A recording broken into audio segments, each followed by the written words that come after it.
அனைவருக்கும் என்னுடைய அன்பு குபேர வணக்கங்கள். அத்திரிபுத்திர மகாதேஜ தத்தாத்திரேய மகாமுனிக்கு தஸ்ஸ்மரண மாத்திரேன சர்வ பாபி பிரமுட்சியதே அஞ்சனாகர்ப சம்பூதம் குமாரம் பிரம்மச்சாரிடம் துஷ்டகிரக விநாசி அனுமந்தம் உபாஸ்மகே. ஓம் ஐம் கோடி ஐம் கோடி ஐம் கோடி பரமேஸ்வரி ஐம் ஸ்வக. அன்பர்களுக்கு என்னுடைய முகாம்பிகை அக்ஷய குபேர வணக்கங்கள். இந்த பதிவில் 2023 கடைசி இதுக்கு வந்தாச்சு. ஆனால் இந்த 2023 முடிஞ்ச உடனே 2024 வந்து பார்த்திங்கன்னா சனிப்பெயர்ச்சி பலன்கள் எல்லாம் நிறைய ஒருத்தரும் ஒரு விதமாக சொல்லிக்கிட்டு இருக்காங்க. அதே வகையில் பார்க்கும்பொழுது 2023 2024 போகும்போது என்ன அப்படின்னு கேட்டிங்கன்னா, அந்த ராகு கேதுக்களுடைய மாற்றமும் மிகப்பெரிய அளவுக்கு தாக்கத்தை கொடுக்க போது சில ராசிகள் 6 ராசிக்கள். அப்போ அந்த 6 ராசிகளுமே வந்து பார்த்திங்கன்னா, சில பேருக்கு வந்து சனி வந்து யோகக்காரகனாக இருக்கும், சில பேருக்கு வந்து ராகு கேது யோகமாக இருக்கும். சனி பயிற்சியில் வந்து சனி டிரான்ஸ்ஃபர் ஆகும்போது வந்து பார்த்திங்கன்னா எனக்கு நல்லது நடக்கலையே அப்படின்னு கேட்டால், கண்டிப்பாக உங்களுக்கு அப்போ சனி கிரகம் வந்து உங்களுக்கு யோகமான கிரகமாக இல்லாமல் இருக்கும். வேறு கிரகங்கள் உங்களுக்கு யோகமாக இருக்கும்பொழுது அதனுடைய யோக காலகட்டம் வரும்பொழுது அதனுடைய பயிற்சி நடக்கும்போது நிச்சயமாக நன்மைகள் செய்து கொடுத்துருவார். சனி ஒருத்தனே உங்களுக்கு ஜாதகத்தில் பொறுத்த வரைக்கும் யோகத்தை கொடுக்கக்கூடிய கிரகம் இருக்காது. ஒருத்தருக்கும் ஒரு மாதிரி இருக்கும். செவ்வாய் இருக்கும், குரு இருக்கும், புதன் இருக்கும், சுக்கிரன் இருக்கும், ராகு இருக்கும், கேது இருக்கும், அதுக்கப்புறம் சனி, இப்படி பலவிதமான யோகங்களை ஒரு ஜாதகங்கள் ஒரு ஜாதக யோகத்தை பெற்றுக்கொண்டிருக்கும். அதை பொறுத்துத்தான் உங்கள் ஜாதகம் யோகத்தை பெற்றுக்கொண்டு உங்கள் வாழ்க்கையை மாற்றி கொடுக்கும். பொதுவாக சனி பயிற்சி நடந்தனாலே, ராகு பயிற்சி கேது பயிற்சி நடந்தனாலே பெரிய விஷயத்தில் மாற்றி கொடுத்துறாரு. அந்த வகையில் பார்க்கும்போது இந்த 2024 வந்து பார்த்திங்கன்னா 6 ராசிகளுக்கு வந்து பார்த்திங்கன்னா பெரும் அதிர்ஷ்டத்தை தரப்போகக்கூடிய அமைப்பை பெறப்போகின்றாங்க. நவகிரகத்தில் பொறுத்த வரைக்கும் வந்து பார்த்திங்கன்னா ராகு கேதுக்கள் வந்து பார்த்திங்கன்னா 18 மாதங்கள் ட்ராவல் பண்ணக்கூடிய ஒரு அமைப்பு உண்டு. அதில் வந்து ராகு வந்து மீன ராசியிலும், அதே மாதிரி கேது வந்து பார்த்திங்கன்னா அவங்களுக்கு கன்னி ராசியிலும் பயணம் செய்யக்கூடிய ஒரு அமைப்பாக இருக்குது. 2024 ரேவதி நட்சத்திரத்தில் வந்து ராகுவும், அதே மாதிரி வந்து பார்த்திங்கன்னா சித்திரை நட்சத்திரத்தில் வந்து பார்த்திங்கன்னா கேதுவும் வந்து பயணம் செய்யக்கூடிய இந்த காலகட்டத்தில் மேஷமும் கன்னிராசி வரை, மேஷத்துலேருந்து கன்னிராசி வரை வந்து பார்த்திங்கன்னா உங்களுக்கு இந்த மாற்றம் வந்து ஒரு நல்ல மாற்றத்தை கொடுக்கும். அப்போது யாருக்கு இந்த அமைப்பெல்லாம் நல்லபடியாக நடக்க போகுதுங்கிறது அந்த பதிவில் தெளிவாக சொல்கிறேன். வீடியோவை முழுசாக ஸ்கிப் பண்ணாமல் பாருங்கள். உங்களுக்கு எப்படி ராகு கேது ஸ்பெஷலாக வேலை செய்ய போகுது. பொருளாதார மந்தநிலை, அதே மாதிரி வேலை இழப்பு என பலருமே 2023 பல சர்க்கிள்களை சந்தித்தாலும் கூட 2024 எனக்கு நல்ல மாற்றத்தை கொடுக்குமா அப்படின்னு கேட்டால், கண்டிப்பாக சில ராசிகளுக்கு நல்ல மாற்றம் உண்டு, வீழ்ச்சியும் உண்டு. எல்லாருக்கும் ஒரே மாதிரி ராகு கேது வேலை செய்யாது. அதே மாதிரி எல்லாருக்கும் நல்லது நடக்கணுங்கிறதுக்கு தான் என்னுடைய முழு பிரார்த்தனையுமே. அதை நோக்கி தான் நம்ம அடுத்தடுத்து நகர போகிறோம். மன நிம்மதி கிடைக்குமா, வாழ்க்கையில் சேஞ்சஸ் கிடைக்குமா, இருக்கக்கூடிய பிரச்சனைகளை ஓவர் கம் பண்ணி வருவோமா, இப்படி பல விஷயங்களை எல்லாம் ஓவர் கம் பண்ணி இந்த ராகு கேது நமக்கு எப்படி வேலை செய்ய போகுதுங்கிறத நம்ம தெரிஞ்சுக்கணும். அப்போ ராகுவும் கேதுவும் நமக்கு நிம்மதியை கொடுக்குறாங்களா, சந்தோஷத்தை கொடுக்குறாங்களா, இல்லை நிம்மதியும் சந்தோஷத்தையும் உடைக்கிறாங்களா அப்படிங்கிறத நீங்கள் கண்டிப்பாக ஒரு வகையில் தெரிஞ்சுக்கணும். அதுக்கு உங்களுக்கு செல்ஃப் கிளாரிஃபிகேஷன் உங்கள் ஜாதகத்தில் தெரிஞ்சிருக்கணும். முதல்ல ஒரு விஷயத்தை மட்டும் தெளிவாக தெரிந்து கொள்ளுங்கள். பதிவுக்குள்ளே போகிறதுக்கு முன்னாடி, என்றைக்குமே கெட்டு போனதுக்கப்புறம் பிரச்சனை இருக்கும்போது மட்டும் ஜாதகத்தை பார்க்காதீர்கள். அது பயனே இல்லை.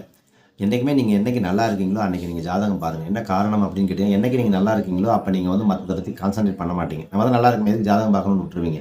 பிரச்சனை வரும்போது தான் ஜாதகத்தையும் சாமியும் தேடி தூக்கிட்டு அலையிறதும், ஜாதகத்தை தூக்கிட்டு அலையிறதும் அலைவோம். அப்படி கிடையாது. என்றைக்கு உங்களுக்கு வருமானம், தொழில், வியாபாரம் எல்லாம் குடும்ப வாழ்க்கையெல்லாம் நல்லாயிருக்கும், அதை வந்து நல்லபடியாக தக்க வச்சுக்கிட்டு திருப்பி அந்த விஷயத்தில் கண்ணடிப்படாமல் பார்த்துக்கிறதுக்கு ஜாதகம் மிகப்பெரிய விஷயத்தில் உங்களுக்கு உதவி பண்ணும். அப்போ நீங்கள் என்ன பண்ணணும், தற்காத்து கொள்வது தான் ஒரு மனிதனுடைய புத்திசாலித்தனமே தவிர, ஏன்னா நிறைய ஜாதகங்களை பார்க்குறேன் அப்படி தான். ஏன்னா நல்லா இருப்பாங்க, அதுக்கப்புறம் எங்கேயோ போய் கெட்டு போய் வரும்போது அப்போ ஜாதகத்தை தூக்கிட்டு வரும்போது சரி பண்ணணும்னா உடனேலாம் சரி பண்ண முடியாது. சாதாரண விஷயம் இல்லை சரி பண்ணி கொண்டு போகிறதெல்லாம். அதனால் வந்து எப்பயுமே வந்து அன்பர்களுக்கு இது என்னுடைய சார்பிலேருந்து கொடுக்கக்கூடிய ஒரு வேண்டுகோள். எப்பயுமே உங்கள் வாழ்க்கை நல்லா இருக்குது, நல்லா போயிட்டுருக்கு அப்படின்னா ஜாதகத்தை ஒரு தடவை கிளாரிஃபை பண்ணிக்கிடுங்க. காரணம் என்ன அப்படின்னா, அந்த இருக்க போகக்கூடிய ஒரு விஷயமாவது நம்மளை விட்டு போகக்கூடாது. ஏன்னா அதை உருவாக்குறதுக்கு நீங்கள் எவ்வளோ கஷ்டப்பட்டுருப்பீங்க. அப்போது அதை நம்மளை விட்டு போகாமல் இருக்கிறதுக்கு அந்த யோகங்கள் வந்து தடை செய்யாமல் இருக்கணும். அதே மாதிரி வந்து பார்த்திங்கன்னா கண்ணடியோ திருஷ்டியோ இல்லை உங்களுக்கு அந்த மாதிரி விஷயங்கள்லாம் நல்லபடியாக இருக்கும் தக்க வைக்கிறதுக்கு என்ன செய்யணுங்கிறது யூஸ் பண்ணிக்கலாம்.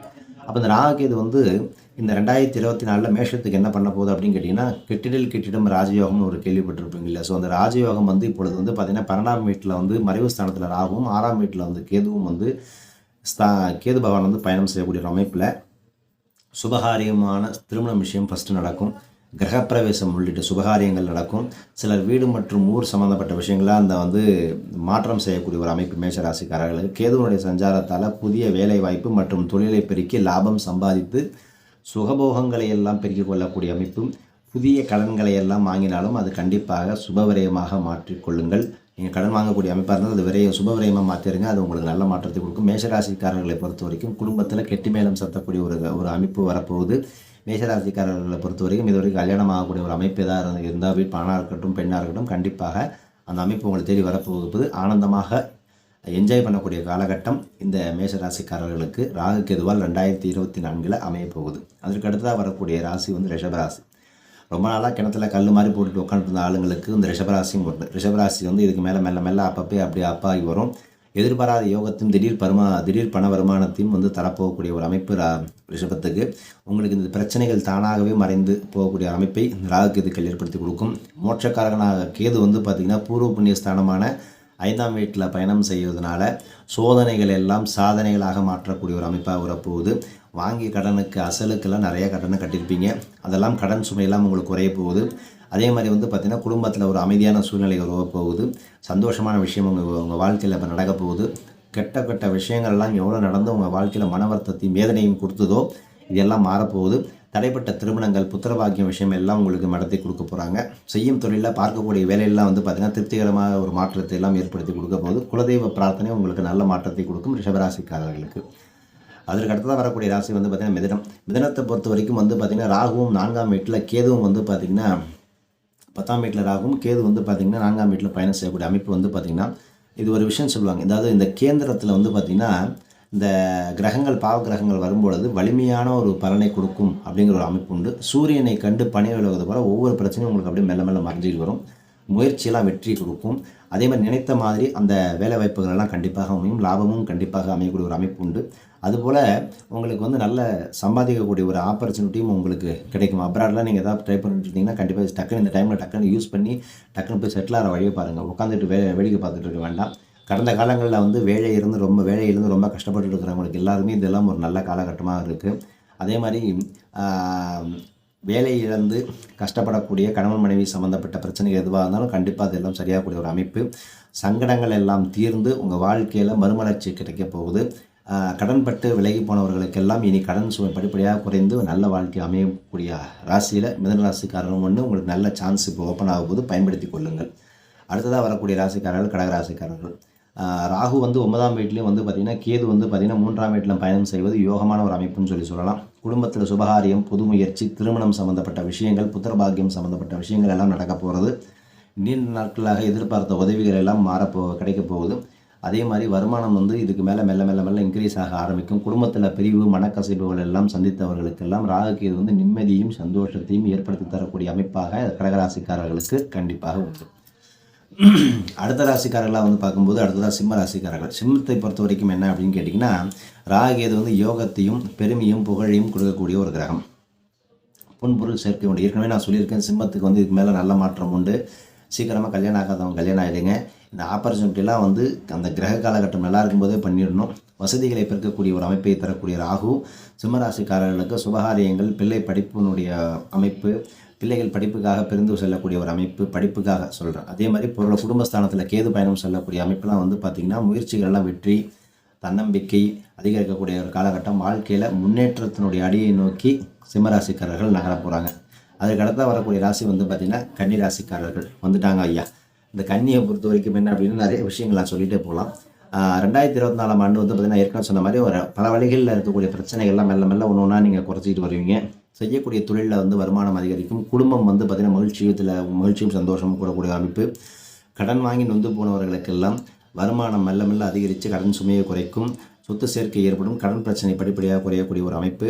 அதே மாதிரி வந்து பார்த்திங்கன்னா ராசியில் வந்து கேதும் பயணம் செய்யக்கூடிய அமைப்புங்கிறதுனால இந்த புகழ், கீர்த்தி, அந்தஸ்தெல்லாம் கண்டிப்பாக உங்களுக்கு உண்டு. கேதுவுக்கு குரு பார்வை கிடைக்கிறதுனால கஷ்ட நஷ்டங்கள் நீங்கி விடிவு காலம் பிறக்கும். அப்போ இந்த ராகு கேது வந்து உங்களுக்கு வந்து 2024 நான் சொல்லக்கூடிய இந்த 6 ராசிக்காரர்களுக்குமே கண்டிப்பாக மேஷம், ரிஷபம், மிதுனம், கடகம், சிம்மம், கன்னி இந்த 6 ராசிக்காரர்களுக்கு மிகப்பெரிய ஒரு யோகத்தை கொடுக்க போகுது. பிளான் பண்ணிக்கோங்க. என்ன பண்ணணும், என்ன செய்யக்கூடாது, நம்மளுடைய கோல் என்ன அப்படிங்கிறத தெளிவாக எழுதி வச்சு அதை நோக்கி உழைப்பை கொடுங்க. கடவுளை நம்புங்க. நிச்சயமாக நல்ல மாற்றம் கண்டிப்பாக உங்கள் வாழ்க்கையில் தேடி வரும். அதுக்கு முன்னாடி இந்த ராகு கேதுக்கள் உங்கள் ஜாதகத்தில் கொடுக்குற ஆளா, தடுக்கிற ஆளா, கெடுக்கிற ஆளா, முடக்கிற ஆளா, இல்லை தோஷத்தில் இருக்கா, எந்த இடத்துல இருக்கார், லாபஸ்தானத்தில் இருக்காங்களா, எப்படி இருக்குங்கிறது தெரிஞ்சால் தான் நான் சொல்லக்கூடிய இந்த அத்தனை பலன்களுமே உங்களுக்கு புரிந்து வரும்.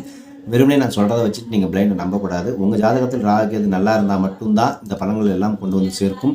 அப்போ உங்களுக்கு கொடுக்கக்கூடிய கிரகமாக ராகு கேதுகள் இருந்துச்சுன்னா கண்டிப்பாக ஆட்டோமேட்டிக்காக அந்த பலன்கள் கண்டிப்பாக உங்களை வந்து சேர்க்கும்.